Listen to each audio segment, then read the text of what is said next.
வாழ்க்கை மாறுவதற்காக நம்மளை அழைத்திருக்கிறார்.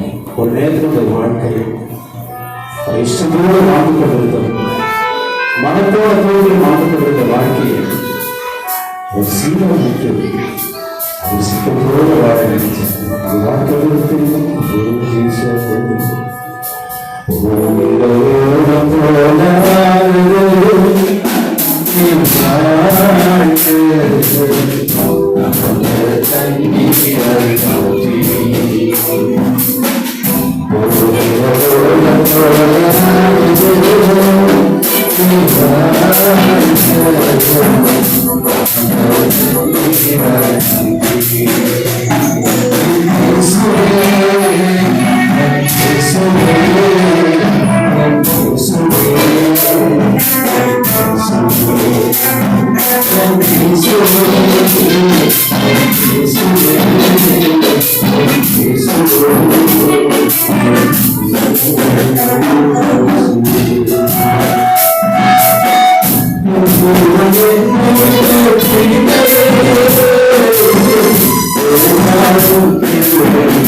சந்தோஷப்படுங்க. உங்களை சபைகளுடைய உங்களை நிந்திக்கிறார் சொல்லுவாங்க. இதெல்லாம் கர்த்தர் நமக்கு சொல்லிக் கொடுத்திருக்கிறார். யாரெல்லாம் உங்களை சபைகள் யாரெல்லாம் உங்களை நிந்தித்தார்களோ நிச்சயமாய் ஒரு நாள் ஒரு பக்கத்திலே வருவாங்க என்று சொல்லுவது இன்னைக்கு அடிமுறை வாழ்க்கையில் படிப்போம். ஒரு நேரத்தில் நினைக்கிறேன், ஏன் நிச்சயமா நமக்கு எத்தனை காலம் மகிழ்ச்சி 28 வருஷம் எடுத்தாங்க போது எனக்கு ஒரு நாள் கூட என்னுடைய வாழ்க்கை.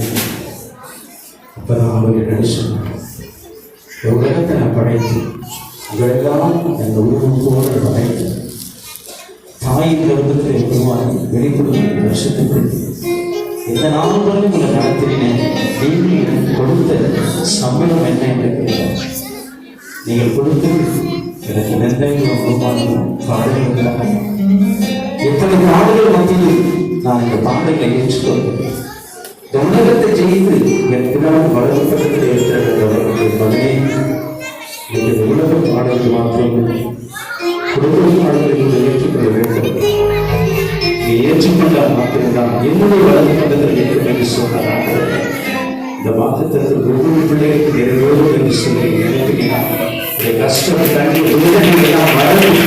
நானும் இந்த உலகத்தை ஜெயிப்போம் என்று சொல்லி கிறிஸ்து மத்திய